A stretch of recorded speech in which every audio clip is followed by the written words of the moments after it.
It is mango flower time.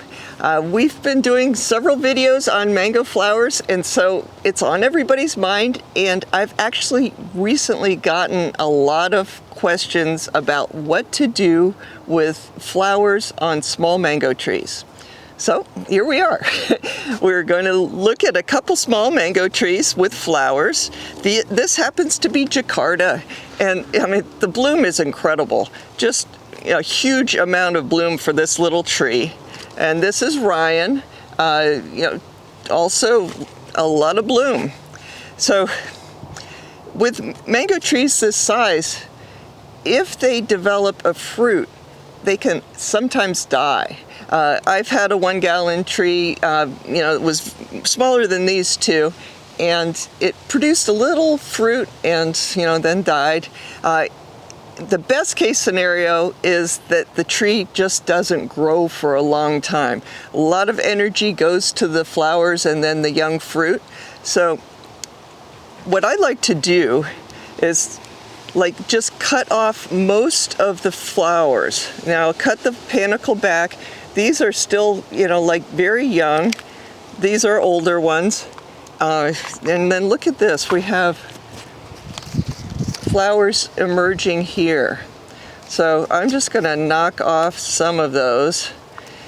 Now, the reason I don't take everything off at this point, I'll cut some of the tip here, is that we still are expecting cold weather. In fact, the next couple days are going to have, or the nights are going to be in the 40s.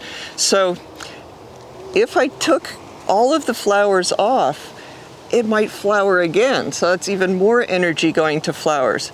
So at this point in the season, I will just cut them back. Same thing here for Ryan. That way, this young tree thinks that it's developing fruit, and it will probably develop, few fruit to very small size, but it won't make more panicles. So that's the 1 gallon situation. Now we have a couple of 3 gallon trees.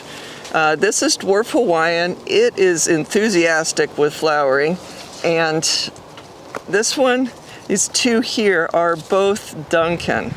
So these trees might be able to produce fruit, but basically I want them to grow. That's more important than this at this stage than the other. Now here's some very young flowers. Even though they're much younger than the ones on the 1 gallon plants, I'll do the same thing with those. Just cut off most of the panicle. These are a little bit older. Trim these back too. We've got an emerging bloom here. That's a little bit younger than those others. I think I'll just take it back to there. So this plant shouldn't flower again. So hopefully that's the case. And then here we have Duncan, and there's more more little shoots for flowers than there are leaves on this little tree. So it definitely needs to be thinned. It's just Duncan is one that tends to produce flowers fairly easily. So we're just trimming these back, trimming out this new shoot. So hopefully that will be the last of the flowers for those. But we've got a few other trees. This one's sort of attacking me. Isn't that amazing? This is a gorgeous panicle. It's sort of, like some sort of animal reaching out for me. This is Cat Saigon, and it's got this gorgeous panicle.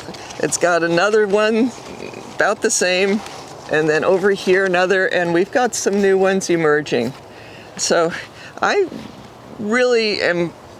would like some fruit from this tree, but obviously this is way too many flowers. You can imagine producing all these huge panicles is going to take, or just took a lot of energy from the tree. So I'm just going to cut these back.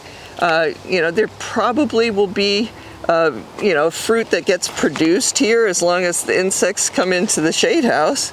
But at least it won't be a huge drain on the tree. We've got these emerging panicles here. I'm just going to take one of them off entirely. This appears to be mixed bloom on this side of the panicle, but this looks like pure flowers, so I'm going to take the mixed bloom side off.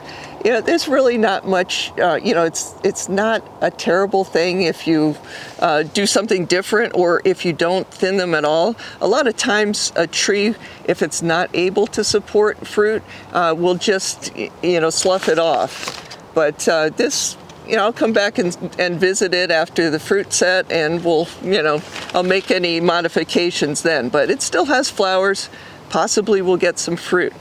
Now there's another one here, and this was from a grafting project a while ago, and I put a label on it, and the writing wore off. So I really would like to get some fruit from this particular tree. So we have just one of these branches that has flowers on it now. So I'm hoping that some fruit comes out of these, but I'm still going to trim some of these. It just seems like this, there's a lot of potential fruit set, and this tree cannot support more than, I would say, 2 fruit on this branch. All I'm really looking for is 1 fruit, but 2 fruit would be fine. I don't want it to produce or set 10 fruit and then it just lose all of them. If you don't trim the flowers at this stage, that's fine. The next best thing, or some people recommend it just exclusively, is wait for the fruit to become pea-sized and then thin it. And so that would be, like a month away probably for this particular situation. But when when they're a bunch of little pea-sized fruit, then you can easily take them off. So there's one more thing I want to show you, and that's the big potted plants. So let's go.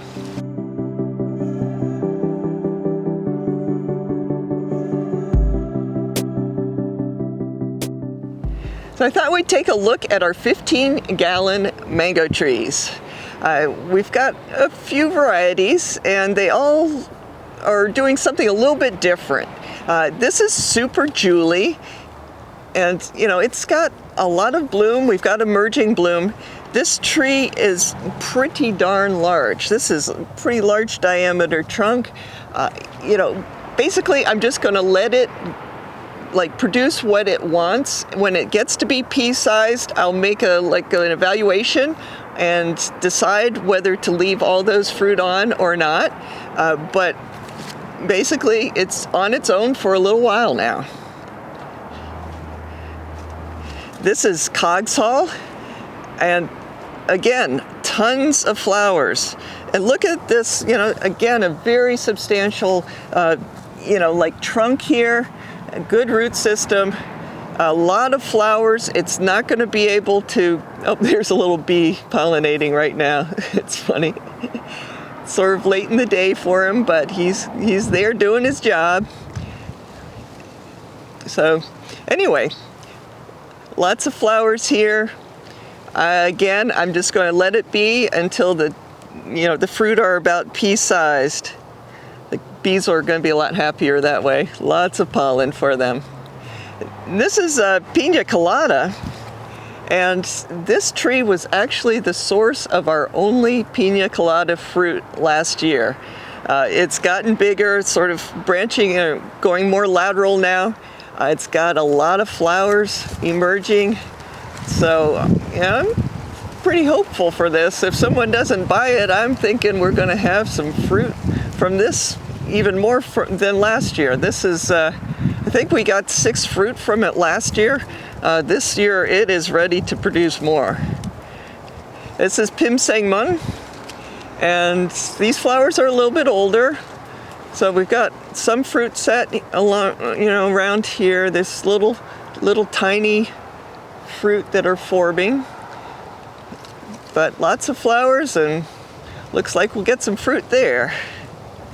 So these are 2 lemon meringue, and As you probably saw in an earlier video, the lemon meringue are just slower to flower this year than most of the other varieties in the grove. Right now I'm seeing emerging little young flowers here, these tips. So they're coming. They just are not, like making a spectacle of themselves right now. And this one, coconut cream. Look at all this. This is just lovely. You even have, that's from the Neelam next door. But anyway, lots of bloom on coconut cream. This one looks a little weird, but we have bloom emerging at the tips, and possibly those buds are going to be bloom also. So my strategy for the 15-gallon trees is to do nothing. Of course, there's been a lot of work going into the trees until this point, and I will continue to water them, but they are very well equipped to handle this situation on their own.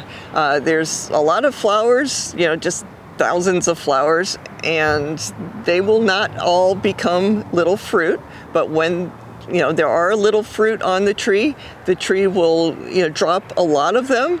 That's perfectly normal, and hopefully the 1 or 2 fruit per panicle will survive, and that will be a lovely thing.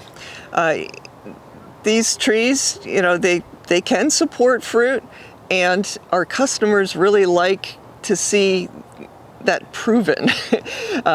Flowers are nice and fruit is even better. So anyway, there's a different strategy for every size fruit tree that you have, and if you can postpone fruiting in the small trees, you will be rewarded with more fruit later on. And this size tree, you can just let it go and produce whatever fruit that it wants to.